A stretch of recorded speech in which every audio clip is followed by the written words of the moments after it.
All right. Well, hello. Name's Trevor. Welcome back to whatever iteration of the Trevor Report this is. I don't know if this is going to be continuing for much longer, but while we are, let's get some guests rolling. We have Andres from the Andres Segovia Show, and we're going to be talking about cancel culture, deplatforming, and debanking, and how you can bulwark yourself against all of it.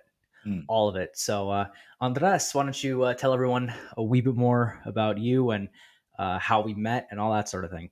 Oh yeah, absolutely. So thanks for having me on, Trevor.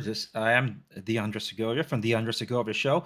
I am a real estate broker, property owner in Southern California, and I've seen firsthand the topic we're going to be talking about, and in some cases been the victim of it, and not for trying, which we'll get to, but wrong think.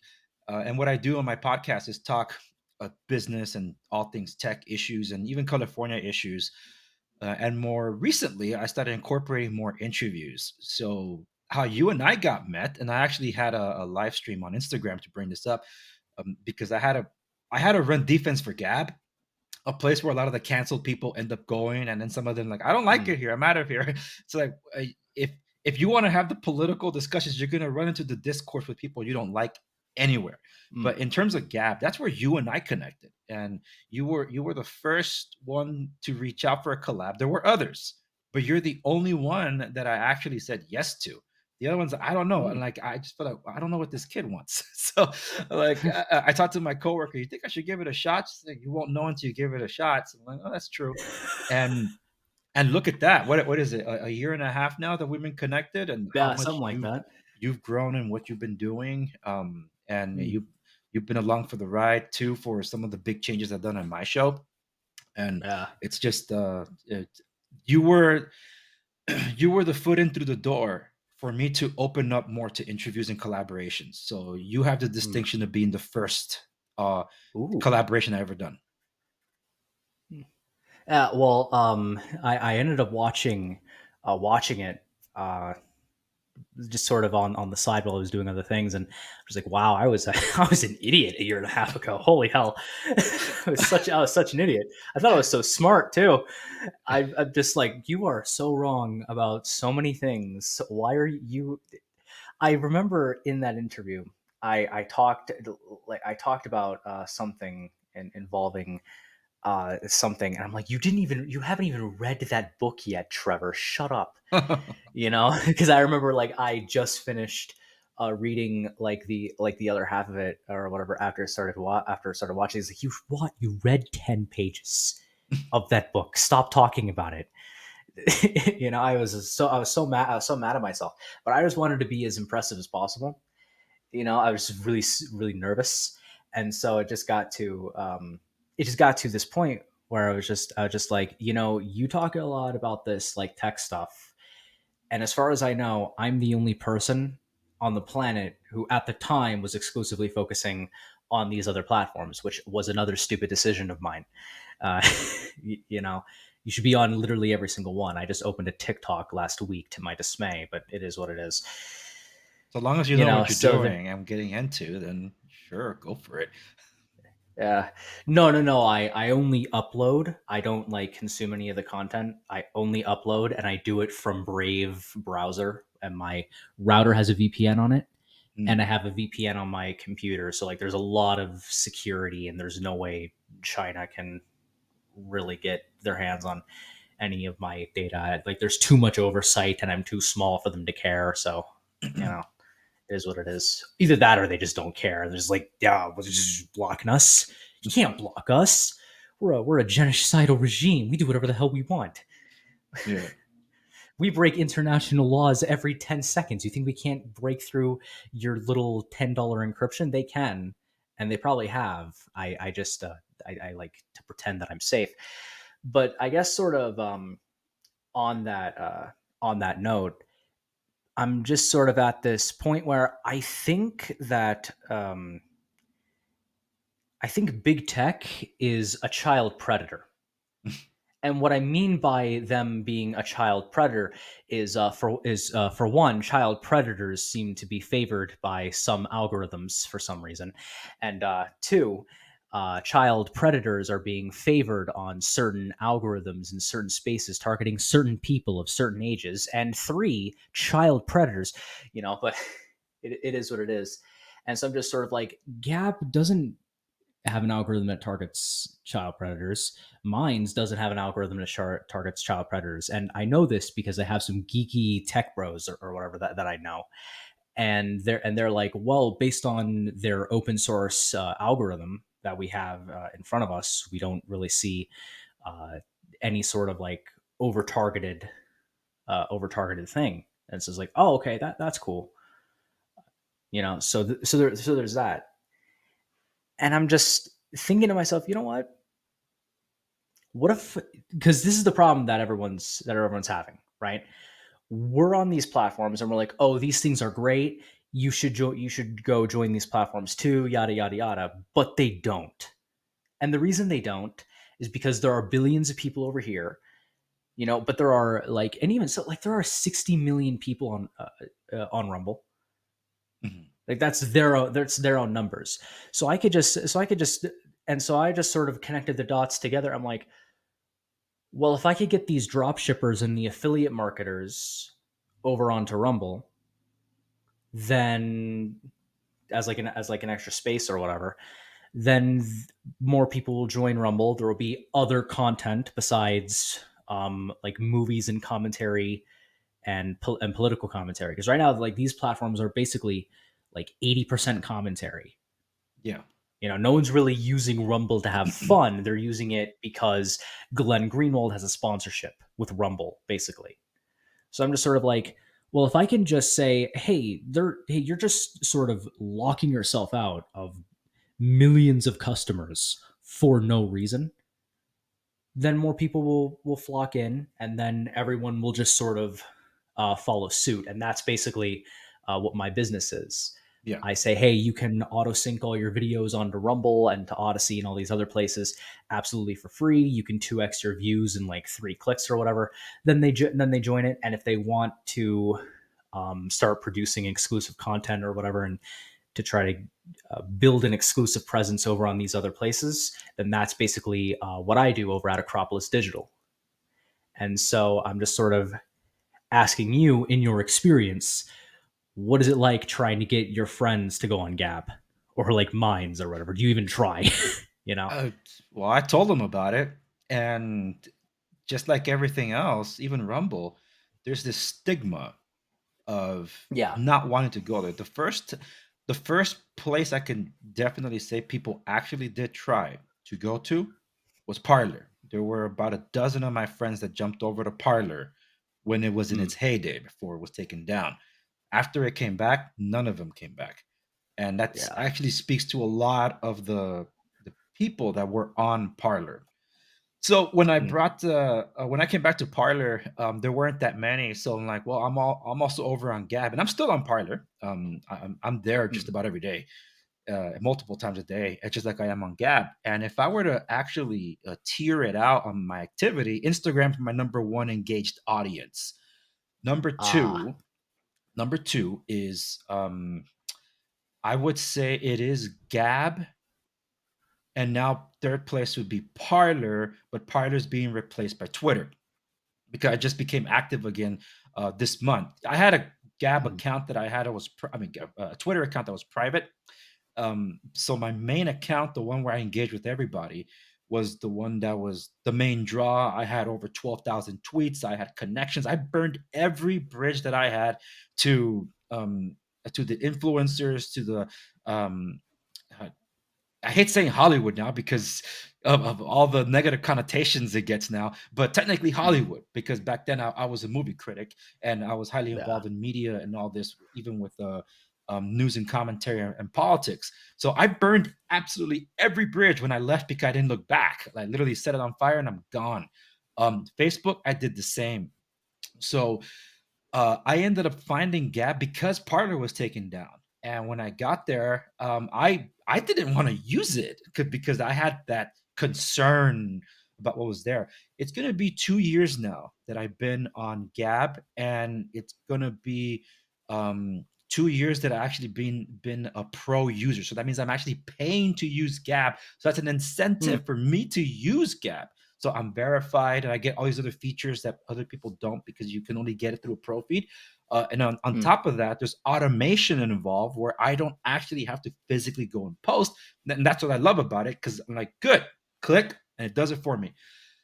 But I've been able to uh, uh, say, and I said it on my live stream too on Instagram, that I actually made relationships there. You being the first, Hmm. literally, and I was able to connect with actual influencers in the space. I just throw some names out here. William Hall from the William Hall Show was the biggest collab I had to Ooh. that point, and honestly, I don't know what's happened to him. He's canceled just about every single one of his accounts except Parler. He's not even on True Social anymore. So I don't know what happened to him. He was on Getter, and like everyone loved him. He just left. He just dipped. Yeah, I don't know what happened. he went all in on True Social, but then he disappeared. So I reached out to him through Gab, and then he deleted his Gab account, so he didn't respond to that. Then I messaged him last week on Parler, say, hey, just making sure you're all right because he hasn't posted in about a month there. But it's the only place he still has his account left. Well, that and Instagram, but his Instagram was not active either, and he hasn't posted an episode to his show since February last year. So that's what I found interesting. But he still had that I know of he still had sponsors up until November. So I don't know what's going on there. Hopefully he's okay. But yeah, he wasn't the only one. Maggie Stevens, also a political commentator and an activist there, and she considers me a friend now. So that's uh, Hmm.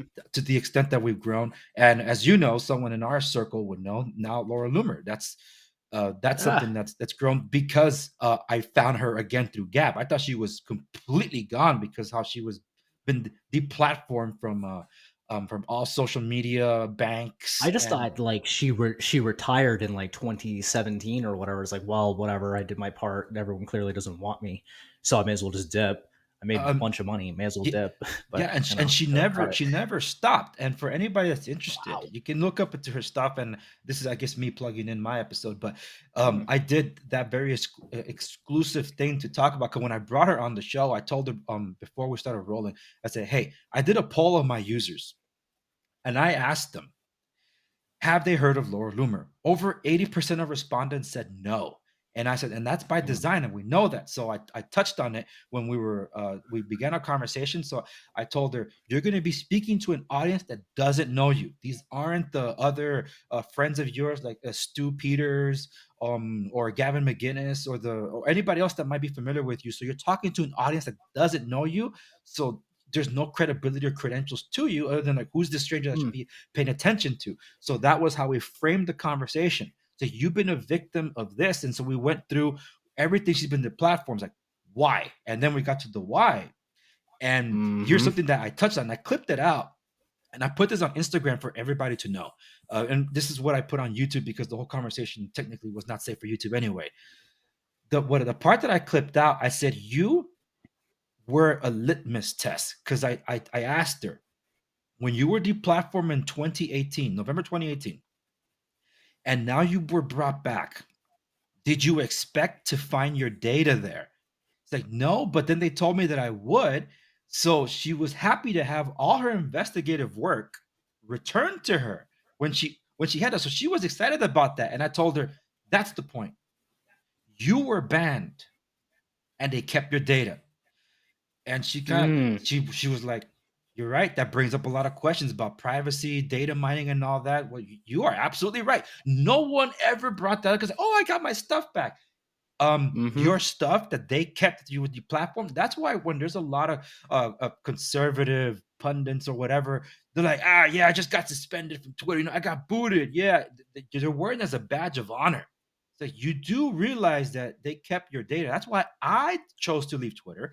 I chose to leave Facebook because I suspected they would keep my data because that Hmm. happens. If let's talk strictly metadata, okay? When it comes to how we're the product, the best Yeah. description is we're the batteries to the matrix. So you watch the matrix, there's a great Hmm. metaphor about us humans being the literal battery to this machine. The data is what powers these algorithms, Excellent artificial segue into Andrew intelligence. Tate in about 5 minutes. I appreciate it. And with all that being said, it's the metadata, which is binary, speaking zeros and ones strictly here. That's the Mm, basis for everything. You last year there was a movie, a documentary, 2000 Mules, that shows the mm. proof, highlighting in certain states of these swing states that there were ballot mules that were stuffing the ballots through mail-in ballots that showed that they helped sway the election to basically help steal it. That's not stealing, that's Mm. rigging technically, but That's not the scary part about that documentary. The scary part about that documentary is two political science nerds got a laptop and tracked 1,000 people and all of their movements on a particular day in five states in order to gather certain data. That's the scary part. It's not that like boom. some election was was rigged or whatever. Elections are rigged in the Middle East and in third world countries all the time. That's not the new thing. The new thing was these nerds were able to essentially gather the habits of strangers for an entire day, or for like able to gather the habits of strangers for weeks so that they could see how different the pattern of their behavior was on a particular day, simply because they brought their phone with them to the places that they were going. Exactly. Not that their phone necessarily was on or not, it was just sending out signals everywhere, like your location, like if you're a woman, your bra size. Imagine for a moment you're a rapist and you're a tech nerd at the same time, and you like Stalking. know the bra size and the thing, and you don't even have to stalk any women, and you could just be at your home and you can know their entire habits for weeks at a time and study it, and then kidnap people. Like, it's crazy. It's a stupid amount of data being released. Stupid Well, amount. and that's and they were through the legal channels to get that information because it belongs to Mm-hmm. corporations. But the fact is, these corporations are collecting all this information. Most people just think about Mm-hmm. the government tracking, high NSA. So everybody thinks that it's them. Like, are you not concerned about those that do not have to abide by today constitutional laws? Because that's what these corporations are Like doing. China, Russia, Saudi Arabia, every other country that doesn't have a constitution. you Yeah, know, yeah. like And what was being done with the protests in China, even recently, where Apple, at the behest of China, turned off AirDrop so the protesters wouldn't be able to organize. Like, excuse me, this is my yeah. phone. My phone. No, Mm-hmm. Apple doesn't see it that way. Apple sees it, we're leasing you the phone despite the fact that you paid for it. It's like, no, this is my hardware. That's why when you jailbreak it, they try to make it like you can't do anything with the phone. That's basically rooting the phone, an iPhone, which the terminology that we use for an Android, to get past the Mm. manufacturer stuff and get just to the open source program or the software, because it's the Android open source project. But with all that, people think that, oh, it's all these smartphones. Dude, if you have a dumb phone, you think you're safe. It's been going on way longer than that. And I posted to It my sends um signals to the cell tower, and the cell tower routes the information to the government. That's it. and I encourage anybody to look for a TED Talk. And this is kind of plugging in my show again. I did Mm. a Tech Talk episode highlighting that TED Talk that basically opened my eyes to all this. And this is like at the dawn of the iPhone. So the stuff he was talking about, which was in the UK through Vodafone, and how they tracked and how they kept his information, was the shocking part that woke me up to cybersecurity. And when I mean Mm. cybersecurity, I'm not talking about hackers. Let me rephrase. That cybersecurity is hackers. I'm talking about cyber privacy. Cyber Mm. privacy is different from cybersecurity. Cybersecurity is because you feel there's an external threat that will come in and take your information. Cyber privacy is the concern that someone's overlooking your shoulder all the time. And that's Mhm. whoever your internet service provider is, your ISP, or whoever your tech provider is, or whatever different company that uses a closed source program of your apps Mm. is doing. So that's what's kind of led to a social credit system of sorts that we saw go into play after January Mhm. 6th. because like, oh, you're associated with so and so and so and so, you must be part of these extremists. Put on a no-fly list. You're debanked. Bank of America willingly transferred all this information, private information, over to the federal governments. Like, find these people that were there. These people were flying there. They booked tickets for there. They stayed at this hotel. They were kicked out of restaurants. They were kicked out of the hotels they were staying at. They were not allowed to board planes, and some of them were not were put on a blacklist where they can't even get a firearm legally, and all these different things. Not to mention they lost their jobs where people were saying, "Oh, they were over there." It's like, yeah, but they weren't part of the And thing. they weren't even in the building simply for being at the protest on the rotunda, like not hundreds of miles away, like yeah, hundreds of yards away, or a Yeah, couple it's guilt miles by away. association. You were in Yeah, Washington D.C. for this event. You're part of the problem. So that's what they're trying to do. And anybody associated with yeah. Trump, to that extension, is also part of the problem. So when Hmm. the example being that Parler was taken down, it wasn't. Look, it was highly frightening to see all these Mm. corporations take out a sitting president from social media, but it wasn't to the extent as to what happened to Parler. Parler was the Hmm. scapegoat, even though all those organizers used Twitter and Facebook, not Parler, to And organize you themselves. can't even. There was no private messaging system for Parler. I don't even know if there is one to this day. No, there wasn't. You couldn't organize. There's no group function. Nothing. There's never been a group function there. It's only Mm. been just like a Twitter, literally, and that was But the thing. you have to understand, Andres. See, a politician posted a American Revolution memorabilia that said the tree of liberty must be watered by the blood of patriots, and that's how the riot was organized. See, people commented on that public post Yeah, publicly, so they organized in secret. Clearly, like apparently, it's yeah, it's so it's insane. but I with like that post too. I'm probably on a watch list because I oh, liked a oh yeah, post. you are. It, Just be careful; they might be hiding in your closet. But uh, the thing is that when people hear about the Parler was taken out, being booted from the Google App Store, from the Apple App Store, okay, that's one thing because you can mhm. always put your app on your website for Android users to be able Yeah. to download and sideload. That would not have been a problem.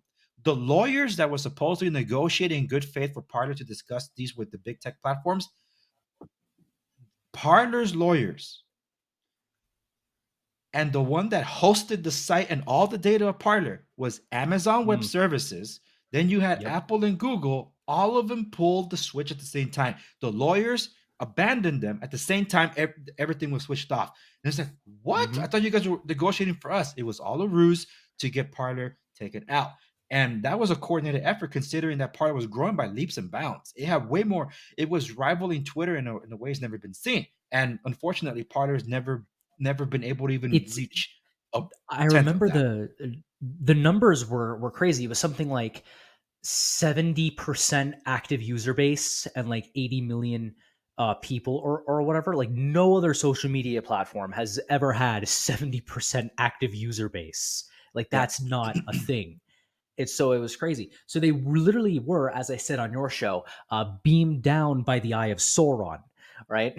And so you just sort of get to a point where, okay, so if billionaires can lose access to the public square and they can lose access to their banks, so they can't talk to the vast majority of humans in their country, and they can't in the way that everyone else communicates with one another, and they can't engage in commerce like that. To me it blows my mind that people think that that's acceptable, because like you if you were excommunicated from the Catholic Church, you could still like buy food, you could still like plow the fields of your farm. Like it was actually remarkably merciful by comparison, and even that was enough for people to come to to come to America, for people in like the British Isles to leave the British Isles to come to the United States, because that level of persecution was too much for our ancestors, right? Then but like this is infinitely times worse. Yes. Like Because the only way I could talk to people is through this. The only way I can engage with the vast majority of commerce is through this. And it's not because I want to do it this way. I like to pay for cash for things. I like to tip people in cash so that like when if I get like some food delivered or whatever, or if I take an Uber ride or whatever, I like to tip in cash because I don't think you should pay taxes on tips. If I'm culturally obligated to give a tip, that doesn't give the government the right to like, well, we get 20% of your tip or whatever. I'm doing that out of the kindness of my own heart. That is not earned Yeah, income. That is a gift, you know. yeah, yeah. And and it's and if wrong it's that you know, tips are taxed. That's not the fault of anybody, yeah. and except the government. The government just wants to put. Mhm. And when you really think about it, But the point go ahead. I'm trying to make is everyone pays for everything through this. Like when you go to the grocery store, there are people who go boop. I can use my Apple Pay to to pay for my groceries. I don't have to put the same amount of effort to put my card in. You know, my phone's already out. I'm already hunched over like some goblin. You know, scrolling through. You know, I may as well just put in less effort. So I'm just sort of like we talked about like the web hosting with Amazon Web Service.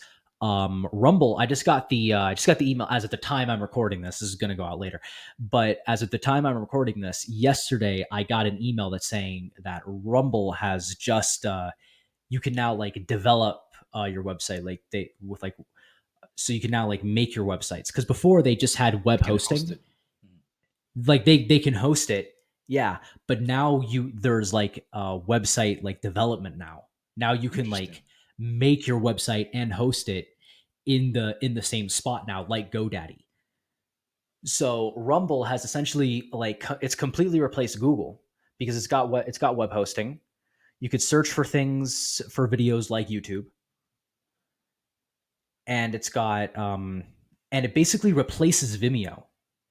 Like, do you Hmm. use if you use Vimeo for anything? I would just say just use Rumble because the Rumble player is better Yeah, for I think like so too. pausing and like fast forwarding and rewinding and all that stuff. Like if you're one of those like I'll just say this too, like those weird scammy websites with the white background, blue and green text and the Vimeo videos, right? You could just use Rumble and you wouldn't have to pay for pay for Vimeo, and you could still have it like like completely private and stuff like that too. It's really cool. And so there's this ecosystem building, especially with Gab and stuff like that. And now we're even getting it with the banks, with like, hmm, sorry, I just got a message on the side of my computer. You can even do it with the banks, right? Like Old Glory Bank. They'll Mhm. have national checking accounts pretty soon, which is kind of crazy. So I could be in California, they're in like the Midwest or whatever, and Oklahoma. Oklahoma. Okay, and I want to talk to you about this because you seem to have investigated it a bit more than I have. And I just sort of wanted to say, is it true that they're not going to be engaging in fractional reserve banking? Well, You just put your money in, and that's that's what what your their money is. principle is supposed to be. Because Oh, that's so cool. we have been talking, and Hmm. we'll see if they do appear on my show. So this Okay. is a bank that was funded by, I forget the name of I think it's a country music star, but the other two big names behind this are Larry Elder and Dr. Ben Mm-hmm. Carson. So Yep. they put their money where their mouth is and decided to make this bank, but it wasn't just like a willy-nilly bank to come out of nowhere. It's established based on an Mm-hmm. existing bank that they acquired, rebranded, and they're going to take the, I guess, the future of banking and make that their launch pad. So they're going through Mm-hmm. all the Security Exchange Commission's things at the moment. So I can't speak, just like they told me they can't speak in much of any detail just yet, other than what maybe is Mm-hmm. already out there. They did have a PR rep go on Huckabee, which is on the Bible Ooh. Network, to discuss a little bit about their intentions. And they posted some on their Instagram to just give an Mm-hmm. idea of what they're intending to do. And the reason I reached out to them was because I first started commenting on their things because I'm like, I called out Patriot Mobile and I called out, if you know this, the Freedom Phone, Mm. because like I'm sick of the grifting of these scams targeted at the right leaning crowd of Americans, Mm-hmm. because they're getting scammed when it comes to the Freedom Phone. And when it comes to Patriot Mobile, which is supposed to be this uncancelable cell phone provider, cell service provider, And I saw Larry Elder pushing this and other people that I trust. And like, here we go again. It's like the Freedom Phone. I'm like, do any of you know Mint Mobile, Simply Mobile, in this case, Patriot Mobile, and any other small ones like Boost that you might even remember or think of that are in your local places? Do you know where they get their towers from? They're paying for bandwidth from Verizon, AT&T. AT&T, Verizon, and stuff like Yes, that. and They're basically just shell companies for these larger things. yeah, They just the you're money just funnels still right on through. paying You know. for AT&T through someone else. So okay, so AT&T is not directly canceling you. They'll just cancel Patriot Mobile. You know, so that's why I'm like, okay, so they're not going to cancel an individual at a time. They'll cancel a huge group of people at a time. And that's why Like I'm they did like, with Parlor. yeah, and do more research, people. But there's some people that just don't get it. Say, oh, I trust that person. It's like, yeah, that's the problem. You trust that person wholeheartedly with something that they don't know anything about. But to Patriot Mobile's credit, they've been putting on their homepage that they use AT&T and T-Mobile cell service towers. So it's not just one or the other. They're using both. And they're telling you they're using that coverage and piggy banking off that because that's the only way. They're not going to build their own cell towers. Those are owned by If you AT&T. build a cell tower across the entire United States, which is what you would need before you started with this kind of cell service or whatever, you wouldn't have no one has that kind of cash flow to put No, into a business before even starting. Like yeah, that's just not possible. it's You a have to piggy bank off it's these a guys. telecommunications industry, and despite how we may feel about it, they act as oligarchies, just like these internet service Mm. providers do, where they carve out a section and say we're handling this area, you don't. Like for example, my area, Like gangs. I don't like AT&T, so I use Spectrum, but I wanted Verizon Fios. Verizon Fios is not allowed to be around this area because of AT&T, so I can't. I'm like, okay, so I'm not going to do AT&T, the Death Star, so I'm going to use Spectrum instead. So I put up with some of Spectrum shenanigans because I just don't want to deal with AT&T. I absolutely abhorred them. I was with them when they bought out Singular. Then after that, I was like, heck no, I'm done with you because I went to Singular, Mm, SBC Global, AT&T bought them both, rolled them into themselves. Oh my goodness, the experience with them has just been a nightmare. And no, you can't change my mind, AT&T. So that's always been a thing, and that's how these telecommunications companies do operate. Where you have Verizon Communications owned by Vodafone, that's the UK, and Huawei, which is the largest communication company out of China, the number two globally when we think about manufacturers of well, not semiconductors, but cell phones and other telecommunication things versus Apple. When we think about them, they're like, oh, they're in China. Guess who's actually borrowing some of their 5G, for which is why Huawei was suing Verizon. Ah, so they are here in a different way. That's why it was a mm, big deal when Huawei was being kicked out because it was slowing down the rollout of 5G. And I don't mm, even want to get into all that because then it just opens a conversation about tech. But the point is mm. that imagine these telecommunication companies that are oligarchies, or even your internet service providers, which are oligarchies. If they decide they don't want the web traffic going to certain websites, that's the end of it because it's illegal for them to do that. You can call whoever you want, but what if Verizon said you cannot call those numbers? Mm, It's not a stretch of the imagination to see that coming. So going back to the banking part, it's like, well, is mhm, it really? We saw that what happened with the January 6th protesters, because the protesters were mm, lumped in with the rioters. And then you have situation like the canary in the coal mine, Laura Loomer, being deplatformed from just about everything. She was deplatformed from Venmo, which is owned by PayPal. So she was banned from PayPal. So she has no way to use those kind of services. And I'm assuming, I didn't ask her, but I'm assuming by extension, Stripe. She is not allowed to use Uber Eats, Lyft, and anything else mm, associated with any of that. She's been banned by Airbnb. So she can't even rent anything like that. So she has to stay at friends' houses whenever she travels. It's nuts. And that's just not the social media stuff. The social media stuff is the mhm, reason they banned her from all the other places because that was the social credit score they ended up banning her from. Corporations have been doing mm, this for a while. When you are signing up for life insurance or any kind of health insurance, you have to sign that you don't do this or you don't do that, whatever, whatever, whatever. But if you're posting about all these dangerous things that you do, and you just sign a life insurance things that you don't, like these insurance companies can see your public social media posts and cancel your insurance because you are not covered because you engage in these things. You lied. This is a social credit. So this has been for years. So this is nothing new. Mm. It's just been aggravated. It got kicked into high gear 2 years ago, and people are seeing it for what it's worth.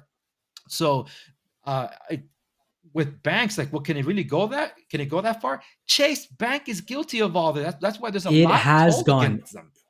It has gone that far. Like we could just walk back here. So Kanye West says some mean words about about a group of people, which as someone who was born with the incorrect skin color and the incorrect pair of genitals between my legs, I'm used to people saying very mean things about me just being born, and it happens all the time. I'm in California. Like you just sort of get used to people being incredibly racist, incredibly sexist to you, and incredibly demeaning to you. You just kind of get used to it, you know. So when I heard Kanye said those things, like, oh, he said mean words. People say mean words to me. Why is everyone freaking out? People don't freak out when like people hurl like class insults at like the Irish or the French or whatever.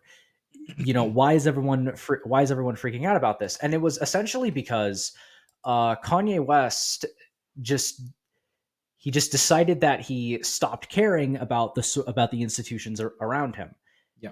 and he just sort of formulated that as, oh, I don't like this group of people or whatever.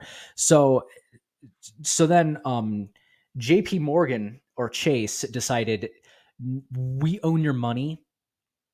The money that you worked for is our money, because you said mean things by, you know. And then we do the same thing with Andrew Tate. He was banned on everything, and then his bank, and then his payment processor, and then his email. You get banned from your email, you can't access like 99% of the internet if you get your email banned. Like that's crazy to me. Soon as I Especially, saw that he had his email banned, I'm like, okay, so I'm going to have 5 Proton Mail emails, 5 Gmails, 4 Yahoos, you know, 4 Hotmails. I just like, nah, hell no. Hell no. Like, nah, no, that's not it. and it well, to people, and I would say from a younger generation, because you and I are, we have a major age gap here, are Hmm. stunned by that. Unfortunately, I've seen this a lot, and it's sad. And anybody that knows anything would know that. Well, a lot of these companies are run by, they're all basically on the same street, and they all use the same terms of service. They just pass it around and just change Hmm. the logo on it. Well, people were shocked about what happened to Ye, formerly known as Kanye West. Well, I'm the still going thing, to call him Kanye. I I still don't call him care. Kanye. I know, dude. I'm not gonna do what P Diddy does and just changes his name all the time. But the Mm, thing is that with that, JP Morgan Chase also canceled accounts from other people even 2 years mhm, ago when they debanked Trump. They debanked General Michael Flynn even before that. I think they even mhm, debanked Roger Stone, but Laura Loomer was years before that. But they never debanked the Epstein account. So that's something interesting to think about. One of the more recent things, for which is why you brought Old Glory Bank, is because of a story that's coming mm, out that was told by The Reload. It's an independent news site I've been learning about, and I only caught wind of it because one of the Benghazi heroes posted about it because he's out there in Florida too. mm, And this gun store owner had his account canceled, and this dude screenshot. Well, he took a picture of the letters from Wells Fargo and provided it to the news outlet, and the news outlet, Stephen. I forget the guy who runs it. I connected with him on Twitter as a result, and he did a follow up to that when Wells Fargo responded. Wells Fargo said, "We did not debank him or did not close his accounts because he owns a gun store. It's for reasons we cannot disclose." Yeah, but the dude came with receipts. So that's when I reached out to Old Glory Bank and asked, because I knew that what they would say, but I wanted them to say it because of what's actually happening. It's mm, getting out of hand. Let's not forget that it was Bank of America that took private consumer information and turned it over to the government before the government can even issue a warrant, if it ever got to that, to ask about it. They just in hours, just turned it all over on if you Hmm. count like over They just half did a it. million protesters. They just did it. Like, what the heck? Bank of America, more like Bank of Stalin or Mao, whatever they are. They are anti-American. I absolutely abhor Bank of America. So your information is not safe with anybody. And I'm gonna I'm gonna just throw this out there because Hmm. when we start feeling like, then where can we go? People say use Proton email, Proton sensors. I want to say, oh, then let's go to Rumble. Rumble throttled me. Rumble censored me, and they only care for Mm. large accounts. They don't care for the small creator.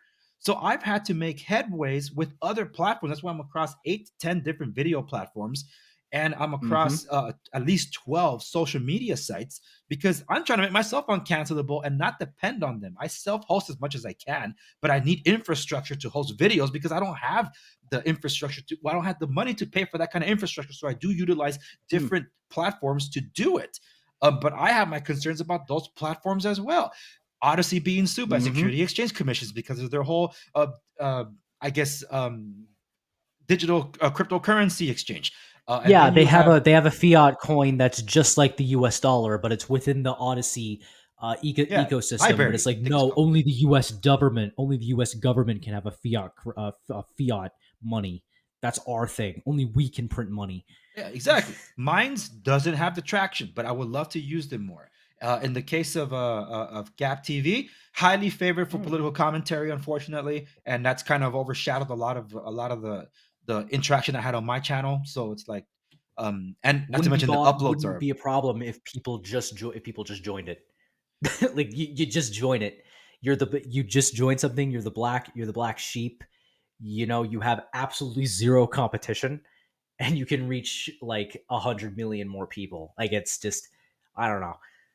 It's a no brainer to us because we've done this for ourselves. yeah, But like for let's say like Joe Schmo who sells like socks or whatever, you know, like what like he needs like it's crazy the stigma of these platforms because for whatever reason there's a stigma around them might be some kind of government thing, but because of that stigma millions of people are sitting on a set on what I consider just profit losses, outright profit losses, because because they don't like click 3 times. It's crazy. yeah, and that's Maybe put in their what's email, you know, but I actually miss that about BlackBerry because BlackBerry in its mm, heyday, that was the reason. I hate using iPhones. I use it as a communicator, but my business phone is an Android. That's never going to be replaced.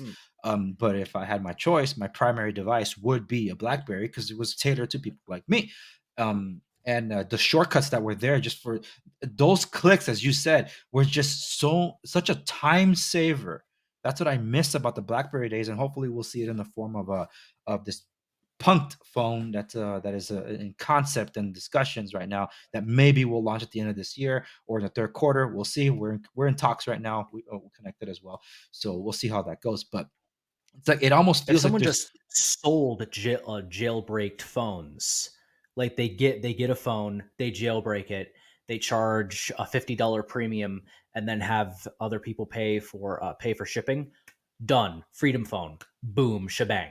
You yeah, know. and there are marketplaces where they sell those kind of phones, like the Brax phone being the first one that comes to mind. That's actually privacy geared, but they're all based on Pixel devices, Google Pixel devices Ah. that are de-Googled. So they remove the Google services out of it, and they install. I think it's. I don't think he's using Graphene OS. Might be Calyx OS, one of the two. But the point is that there are operating systems out there that are meant to be cybersecurity and cyber privacy. And I recommend Mm. people look into that to guard themselves as much as they can, even if they might not understand it. But never ever believe if it's too good to be true at the Freedom Phone, it's not. And that phone is crap, and it's been crap for the longest time. And you're basically paying a premium for a phone that's 5 or 6 years old that hasn't received a freaking software update since. So Mm. that's really a concern. Well, what happens then? Because you're doing what is called an alternative economy per se, but trying to make people Hmm. uncancelable. That's kind of like what your shift is going. So two Yes. two of the major players that I would say in the parallel economy space, maybe even three when you count Dan Bongino in there, because of what he's been doing with the actual parallel economy company. The payment processor Yes, that charges half as much as Stripe that yeah. no So one's using for no reason. I yeah, don't understand. Yo no comprendo, por a favor. Stripe. You know. It's a Stripe competitor, but I Mm, think it also lacks because it's a point of sale system, but it also lacks the what you will get through either PayPal or Venmo mhm, to do like transfers. So there's him, and he was with Parler. So I don't know if he's one of the investors in Parler anymore, but hey, he's still very prominent in Parler. So we'll see the Merced family, who actually are Democrats, not Republicans, are the and they're not conservatives either. They're the ones behind Parler. So that's why like Parler is just leeching off your data too. They promise they mm, won't. We'll see how that goes. But two of those fronts would be Gab is one of them, and they've mm. done everything they could from a marketplace, eBay style marketplace, to an actual marketplace, to a video services, Gab TV. Now, basically, their own response to Zoom with Gab Voice. Mm. They not to mention the social media aspect of things, um, and their answer to PayPal with Gab Pay. So they've all structured that, and then you also have Daily Wire. The Gab marketplace, and the Gab paid ads.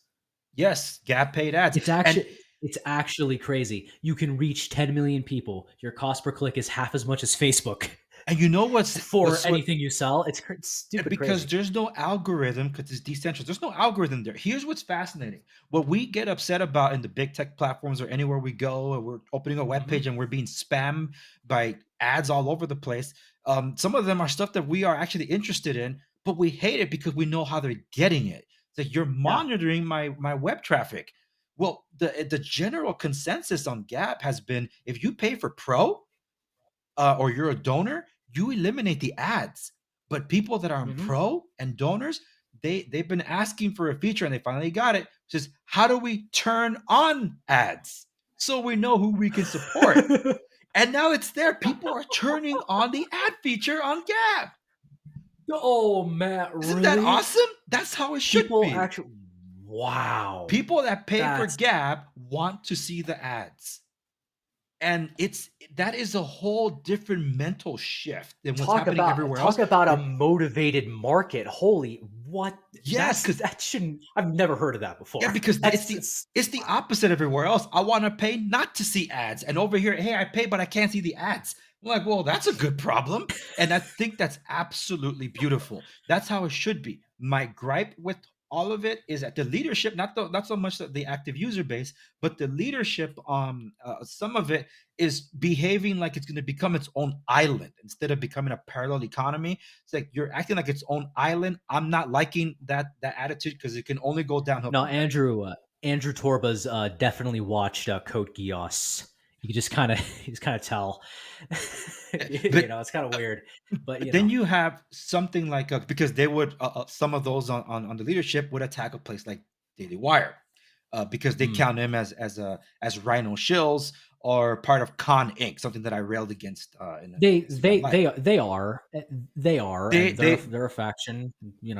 they do I don't they get. are one Yeah, step in and one step not, and yeah. I give him a little bit of grace to that.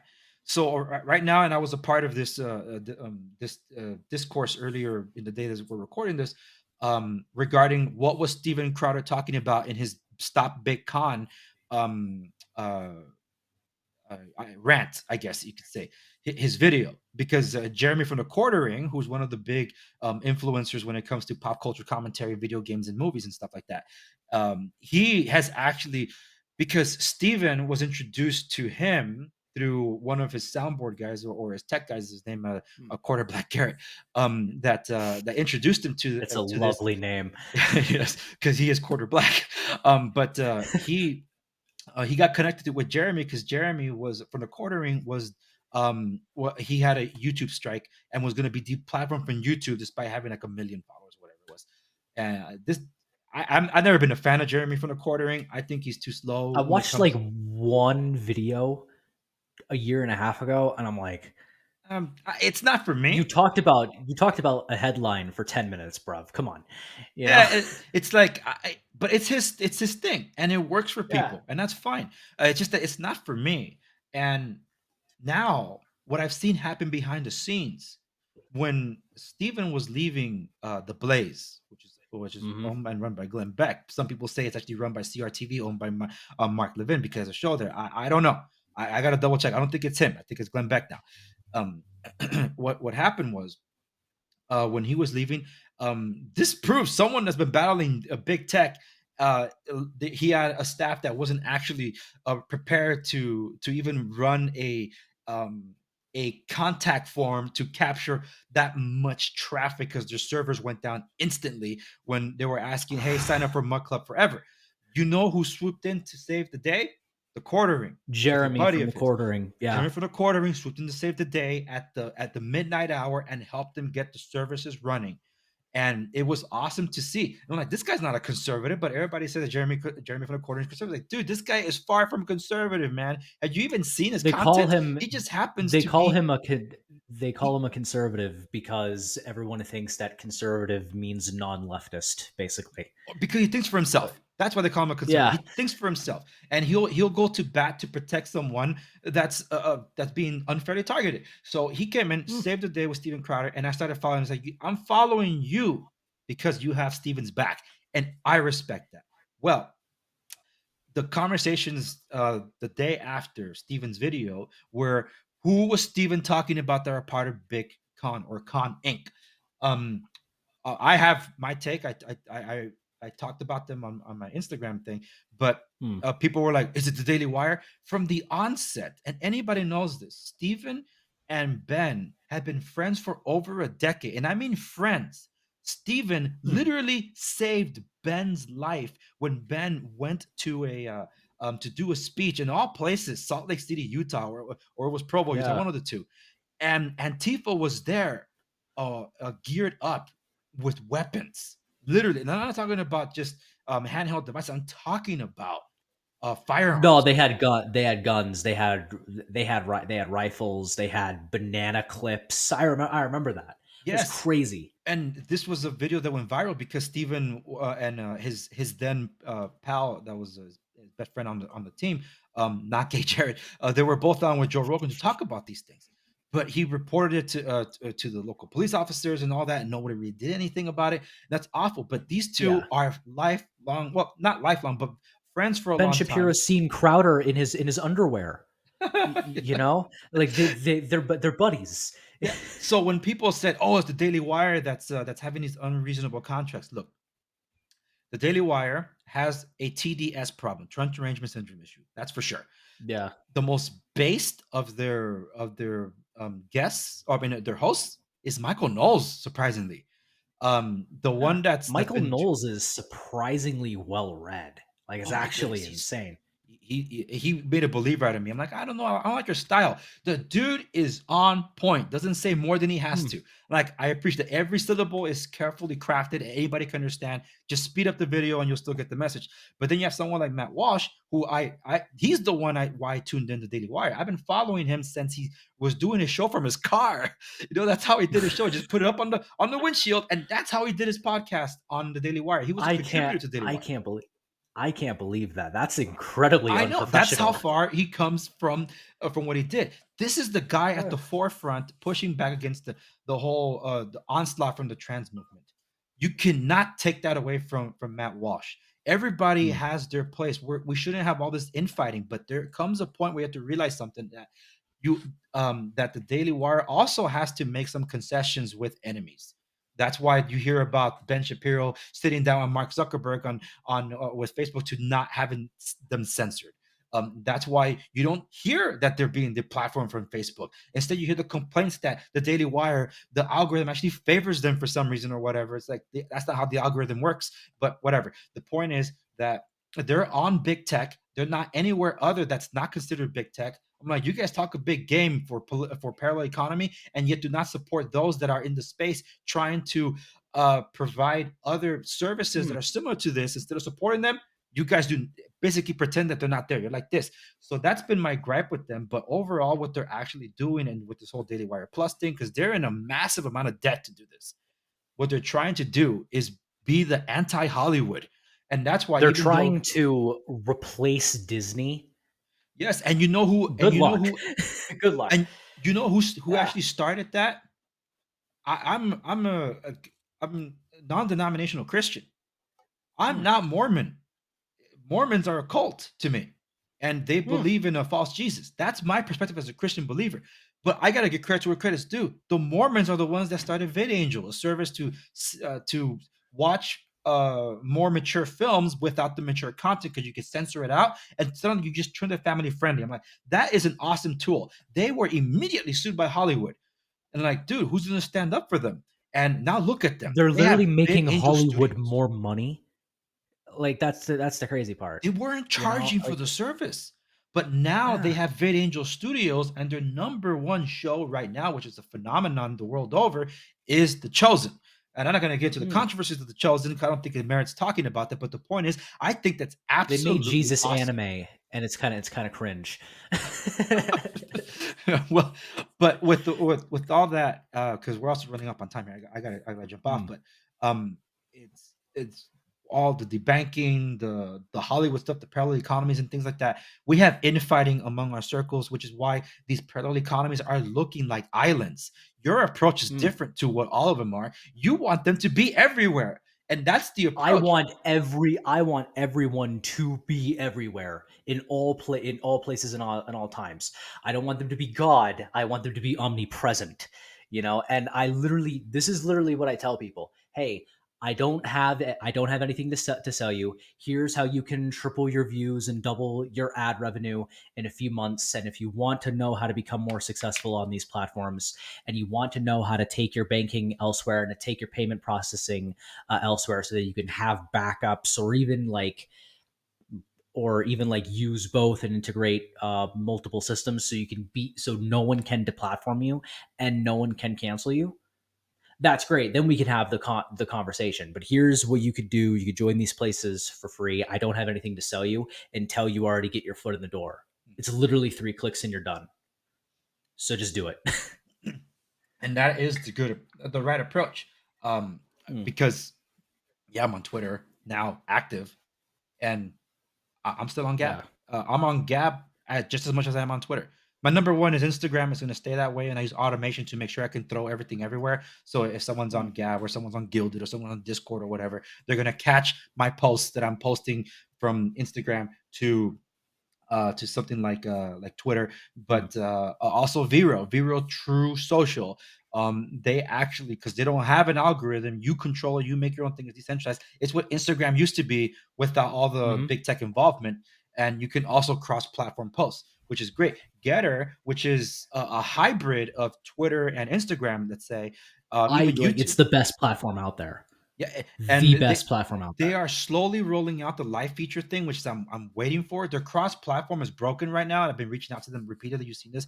It's like, and they got to fix it. But as soon as they do the live stream feature available for everyone, because they've been testing it only for the big accounts. Hmm. I reached out to them yesterday. Said they're slowly rolling it out. But guess what? It appears in your feed now. You can, if you go to your profile, you'll see the live section that says manage live streams. So that means it's about to I see drop. it. Yeah, Yep. and I'm excited about It's that because awesome. I want to stream to Getter as well. I have a large Hmm. enough following there where it's worthwhile for them to see it. And I could use services like Corridor.tv. But here's where it all goes because Justin Derby has done the legwork in creating a social network program, a platform, and also a video platform. And he has other platforms too. But he's done all this and is basically providing for free right now. So I don't want islands, and he doesn't practice that either. He's on everything as much as possible too. So, and I told him I Hmm. tried connecting you with him. So let me know if he reaches out to you. But Absolutely. that's how it should be. That there shouldn't be Mm, infighting. We should be coming together and seeing the strengths that others have and provide, so we can fight back mhm, against cancel culture. Because if you make yourself an island, and then all of a sudden all these boats and ships are not allowed to go to this island, you're canceled off the rest of the world too. You have zero reach. mhm, You can create your own thing, but you'll never grow and eventually cannibalize one another when you're cut off from all supply lines. So it's bound to happen. So I'm against the whole island or echo chamber things. I want this infighting to stop and have a coming of the minds, but we mm. can't do that until we all turn to Jesus Christ. So he's the great Yeah. unifier. No more brother wars until we end genital mutilation. I think genital mutilation of minors. I think think that's fine, right? Yeah, That we absolutely. end the chemical castration of minors until that's solved. No more no more brother wars, and I mean that Absolutely. in a Middle East sense, not in like a gang violence sense. You know. Yeah. Well, Trevor, that's all the time I have for today. Mm, So thanks for having me yeah, on your that's all the show. time I have. I have two, incidentally, so it works out. Mm. Do I need to plug in my stuff? Would you like to? Oh To do yeah, plug in all 90 of the places that you're on. well, I can't. But social media, if it exists, odds are I'm there at the Andres Segovia. Check it out, with the exception of Twitter, because they don't allow more than 15 characters for the user handle. So it's underscore Andres Segovia. You can find me there. All Mm. my stuff is linked, and all the podcast directories and video platforms are at www.djsegovia.com. You can check my stuff out there. Yeah, I'll see you around there if you show up. I already plugged my stuff in a minute ago, so it's cool.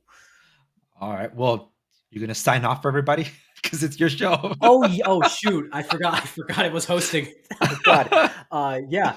Um, I was not prepared to sign out. Oops. Oh, I commandeered his my name's show.